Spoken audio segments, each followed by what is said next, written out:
Sciences conclave है, क्या कहना चाहिए, इसका उद्देश्य क्या है? सो न्यूरोसाइंसिस कॉन्क्लेव जो है वो इसलिए करी जा रही है ताकि वेस्टर्न यूपी एनसीआर के डॉक्टर जो न्यूरो साइंटिस्ट हैं, न्यूरो सर्जन है, न्यूरोलॉजिस्ट हैं, न्यूरो इंटरवेंशनिस्ट, सब सारे के सारे एक साथ आके एक प्लेटफॉर्म पे डिस्कशन करें, अपना अपना एक्सपीरियंस बताएं, दूसरों के एक्सपीरियंस पे कमेंट करें और हम एक साथ ग्रो करें, जिसका अल्टीमेट फायदा पेशेंट को होगा।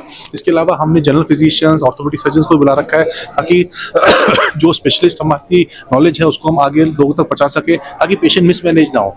बहुत सारी ऐसी बीमारियां हैं जिसके बारे में जनरल फिजिशियंस, ऑर्थोपेडिक सर्जन को पता नहीं है, हम स्पेशलिस्ट को उनके बारे में ज़्यादा जानकारी, क्योंकि हम लोग उसके लिए ट्रेन हुए हैं, प्लस उसके लिए किसी को रूटीन लिखते हैं। तो एक तो आपस में डिस्कस करके हम अपनी नॉलेज को एनहांस कर रहे हैं, एक दूसरे की नॉलेज को एनहांस कर रहे हैं, थेरेपीज को क्रिटिसाइज कर रहे हैं, उसको बढ़ोतरी दे रहे हैं कि किस किस तरह से फायदा होता है, और वही चीज़ हम जनरल पब्लिक को भी बताना चाहेंगे। आप लोगों के माध्यम से हम कॉमन मैन को भी बताना चाहेंगे कि हम क्या क्या कर सकते हैं और क्या क्या नई नई टेक्नोलॉजी आई है जिसकी वजह से कि पेशेंट्स को फायदा हो रहा है। सर, एआई और टेक्नोलॉजी जैसे आप बता रहे हो इतना रैपिडली ग्रोथ कर रही है, तो लोग कुछ भी कभी भी गूगल पर सर्च करते हैं और निकाल के और मान लेते हैं। एक्चुअली गूगल हमारा सबसे बड़ा दोस्त और दुश्मन दोनों है। दोस्त इसलिए क्योंकि उससे हमें नॉलेज इजीली मिल जाती है। पहले हम लोग उस नॉलेज को ढूंढने की लाइब्रेरी की खाक चाहते थे, किताबों को ढूंढते थे या फिर बुक्स पढ़ते थे। तो गूगल की सबसे बड़ी प्रॉब्लम यह है कि उसमें कोई भी इन्फॉर्मेशन आती है, कई बार टेस्टेड नहीं होती, और अगर उसमें टेस्टिंग में गड़बड़ आता है तो हटा भी दिया जाता है। पर अगर बुक्स में कोई नॉलेज है, इन्फॉर्मेशन है, तो वो आगे लंबे टाइम तक रहती है। इसलिए लोग गूगल में डालने से पहले हिचकिचाते नहीं है, कुछ भी इन्फॉर्मेशन डाल देते हैं, वो इन्फॉर्मेशन नुकसान करती है। सेकेंडली, गूगल की जो इन्फॉर्मेशन है वो एक वाइड वैरायटी ऑफ चीज़ों के लिए है, जिसको कि करोड़ों लोग पढ़ते हैं और उससे इंटरप्रेट करते हैं। पर हर एक बीमारी जो होती है उसका एक अपना अल्टीमेटली तरीका होता है कैसे वो कर रही है, उसका क्लिनिकल कोरिलेशन होता है, रेडियोलॉजिकल कोरिलेशन होता है, उसका स्पेसिफिसिटी होती है।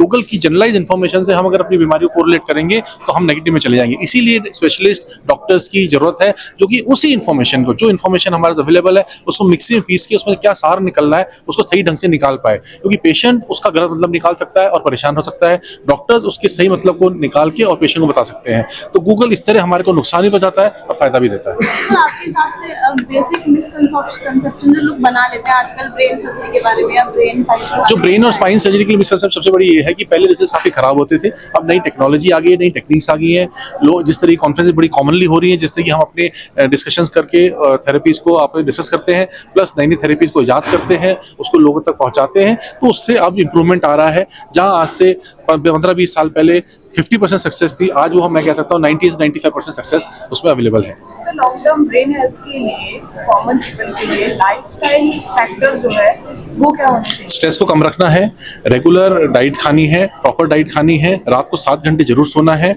उसके अलावा व्यायाम करना है, एक्सरसाइज करना है। अगर आपकी हेल्दी बॉडी है तो आपका माइंड भी हेल्दी हो जाएगा। उसके अलावा आपको और जो चीज़ें करनी है वो है ब्लड प्रेशर को कंट्रोल रखना है, शुगर को कंट्रोल रखना है, स्मोकिंग अल्कोहल से रिस्ट्रेन करना है। सर, आज इस कॉन्क्लेव में लगभग कितने डॉक्टरों ने समिट में भाग लिया है? अभी तक मेरे हिसाब से 175 रजिस्ट्रेशन हो गई हैं, और कम से कम 100 डॉक्टर या 55-60 डॉक्टर ऐसे हैं जिन्होंने कि पोस्ट लंच में आने का वादा किया कि आज रामनवमी है, पहले लोग पूजा करके अपने घर पे आएंगे। तो ओवरऑल जो स्ट्रेंथ है हम एक्सपेक्ट करते हैं 250 लोगों की स्ट्रेंथ होगी इस कॉन्फ्रेंस में। ये सभी लोग सर दिल्ली से आ रहे हैं, NCR? जी नहीं, दिल्ली NCR से आ रहे हैं, मुंबई से आए हैं, चंडीगढ़ से आए हैं, राजस्थान से आए हैं, यूपी के काफ़ी जगहों से आए, ईस्टर्न यूपी से नहीं है कोई, तो ये सारे डॉक्टर्स हैं हमारे। रामनवमी में आपसे बात करें तो देशवासियों को एक बार शुभकामनाएं क्या देनी चाहिए?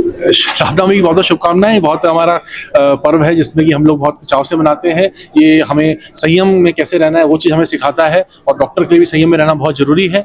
और मैं आपको ये कहना चाहूँगा कि गूगल की इन्फॉर्मेशन पे ज़्यादा विश्वास ना करें, उसको अपने दोस्त की तरह लें, लेकिन उसकी सारी इन्फॉर्मेशन से अपने दिमाग को कंफ्यूज नहीं करें। न्यूरो साइंसिस कॉन्क्लेव हुआ है यहाँ पे, तो क्या कुछ कहना चाहेंगे, किस तरह से गति और प्रगति मिलती है इस तरह से कॉन्क्लेव होता है?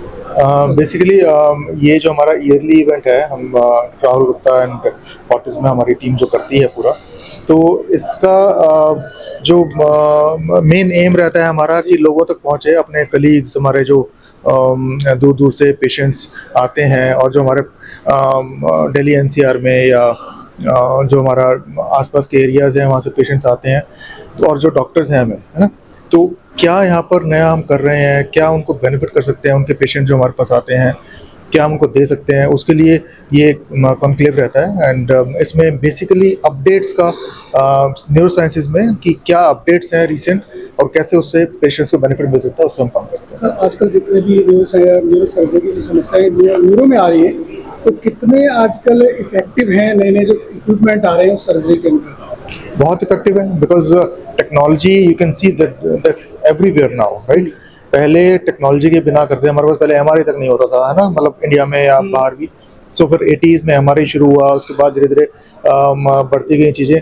आज के दिन हमारे पास state of the art everything which you can imagine neurosurgery, we are having everything here in Fortis, जिसमें हमारे पास नेविगेशन सिस्टम्स हैं, हमारे पास state of the art microscopes हैं, C arms, everything is there, जो पेशेंट की सर्जरी को बहुत सेफ बनाते हैं and outcome is usually real good. देखिए, जो कोई भी साइंस कह लो आप, वो बड़ी इवॉल्विंग होती है, रैपिडली इवॉल्विंग होती है, दिन पर दिन उसमें चेंजेस आ जाते हैं। तो हमारा ऑब्जेक्टिव ये रहता है कि जो भी साइंस में नई अपडेट है उसे हम पेशेंट्स तक पहुंचाएं और बाकी फिजिशियंस तक पहुंचाएं। जो ये न्यूरो साइंसेस कॉन्क्लेव है, इसमें न्यूरोसर्जन्स, न्यूरोलॉजिस्ट, ऑर्थोपेडिशियन और फिजिशियन सब पार्टिसिपेट करते हैं। तो इसका एकमात्र उद्देश्य ये है कि जो भी लेटेस्ट अपडेट है, लेटेस्ट टेक्निक्स है और ट्रीटमेंट में नए चेंजेस आए हैं, उससे हम सब अपडेटेड रहें और पेशेंट्स को उससे बेनिफिट हो। मैम, सर्जरीज के टाइम पर कभी कभी लाइफ और डेथ की सिचुएशंस भी आ सकती है, तो उसमें जो इमोशनल स्ट्रेस होता है कभी कभी डॉक्टर्स को, तो वो आप किस तरह से मैनेज करते हैं? ये आपने बिल्कुल सही कहा है। जब जैसे पेशेंट सिक होता है, डॉक्टर का इमोशनल स्ट्रेस एक्सपोनेंशियली बढ़ता है। तो उसको जैसे ही आपका कनेक्ट पेशेंट के साथ बेटर होता है, आप पेशेंट को समझ पाते हो और पेशेंट का स्ट्रेस रिलीव करते हो, तो वही हमारे लिए एक तरह से हमारा स्ट्रेस भी रिलीव करता है। उसमें पेशेंट के सेम वेवलेंथ पे आना और पेशेंट को समझना और उसके स्ट्रेस को रिलीव करना बहुत ज़रूरी बन जाता है हम सब के लिए। मैम, अभी न्यूरो साइंस की फील्ड में जो सबसे बड़ा जो चैलेंज है डॉक्टर्स के लिए, वो क्या कहना चाहेंगे आप इसके बारे में? न्यूरो साइंसेस की फील्ड में जो सबसे बड़ा चैलेंज है, जैसे मैं एक न्यूरोलॉजिस्ट हूँ, मेरे लिए सबसे बड़ा चैलेंज है, जैसे अगर मैं मानूँ स्ट्रोक का ही मैं बात करूँ, स्ट्रोक के बारे में अवेयरनेस। जैसे स्ट्रोक का ट्रीटमेंट हम सब जानते हैं कि 4.5 घंटे के अंदर हो जाना चाहिए, पर अक्सर हम देखते हैं कि 4.5 घंटे के अंदर पेशेंट हमारे पास पहुँच ही नहीं पाते। जब पेशेंट हमारे पास उस विंडो पीरियड या गोल्डन पीरियड में नहीं पहुँच पाते तो हम उनको बहुत ज़्यादा ऑफर नहीं कर सकते। जबकि अगर कोई पेशेंट, स्ट्रोक का पेशेंट 4.5 घंटे के अंदर हमारे पास आ जाता है, हम उसे क्लॉट डिसॉल्विंग इंजेक्शन दे दें, ये पूरी तरह से उसकी ज़िंदगी को चेंज कर सकता है। स्ट्रोक के बारे में जब भी आपने कभी सोचा होगा तो आपने ये देखा होगा, स्ट्रोक के पेशेंट अक्सर व्हील चेयर पर आते हैं या स्ट्रेचर पे आते हैं। अगर उसको टाइमली क्लॉट डिसॉल्विंग इंजेक्शन मिल जाए तो वो आप सबकी तरह चलता फिरता और बात करता हुआ हमारे पास आता है ओपीडी में। वो हमारे लिए बहुत रिवॉर्डिंग होता है। मेरे लिए सबसे बड़ा चैलेंज ये है लोगों को अवेयर करना इस बात से कि स्ट्रोक की अर्जेंसी को समझें और टाइमली एक्ट करें। मैम, न्यूरो समस्याओं में मोबाइल का कितना बड़ा योगदान है? बहुत बड़ा प्रश्न। ये आपने एक बहुत ही अच्छा सवाल पूछा है। आजकल के टाइम में जैसे सब लोग मोबाइल यूज़ कर रहे हैं, तो उसमें इसके डायरेक्ट और इनडायरेक्ट दोनों तरह से ये हमें अफेक्ट करता है। डायरेक्ट हमें ऐसे अफेक्ट करता है कि जैसे मोबाइल की रेडिएशन जो ब्रेन में जाती है, अक्सर हमने देखा है कि छोटे छोटे बच्चे भी मोबाइल यूज़ करते हैं और उनकी जो बोन्स है वो थिन होती हैं, तो डायरेक्ट रेडिएशन को एक्सपोजर होता है। और इनडायरेक्ट ऐसे होता है कि जैसे आप मोबाइल में दिन भर घुसे रहते हो तो आप अपनों से डिस्कनेक्ट हो जाते हो। आप सेम रूम में ही रहते हुए एक दूसरे से मोबाइल पे मिलते हो, जो एक ह्यूमन कनेक्शन है वो आपका चला जाता है। फिर आपकी फिजिकल समस्याएं काफ़ी आने लग जाती है। जैसे आप दिन भर मोबाइल में रहते हो तो आपके नेक में प्रॉब्लम आने लग जाती है, आपके जोड़ों में प्रॉब्लम आ जाती है। मोबाइल एक ऐसा चीज़ है जो आपके हाथों की तो एक्सरसाइज करवाता है, पर आप जो एक्चुअल एक्सरसाइज आपको व्यायाम जो चाहिए उससे आप कोसों दूर चले जाते हो मोबाइल का यूज़ करने से। तो मोबाइल अब हमारी ज़िंदगी का एक हिस्सा बन चुका है। अगर हम कहें कि मोबाइल को बिल्कुल ही हटा दिया जाए, ये भी पॉसिबल नहीं है, बट डेफिनेटली यस, इसका जुडिशियल यूज़ होना चाहिए और हमें लोगों को भी अवेयर करना चाहिए कि बहुत ज़्यादा मोबाइल यूज़ करने से क्या क्या नुकसान हो सकते हैं। Impression even behind the body.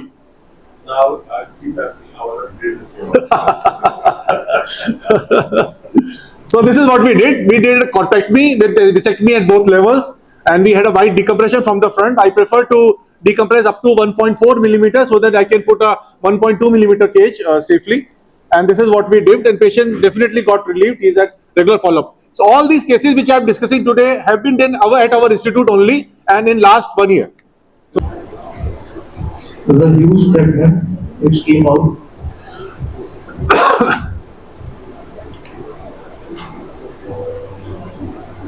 Okay.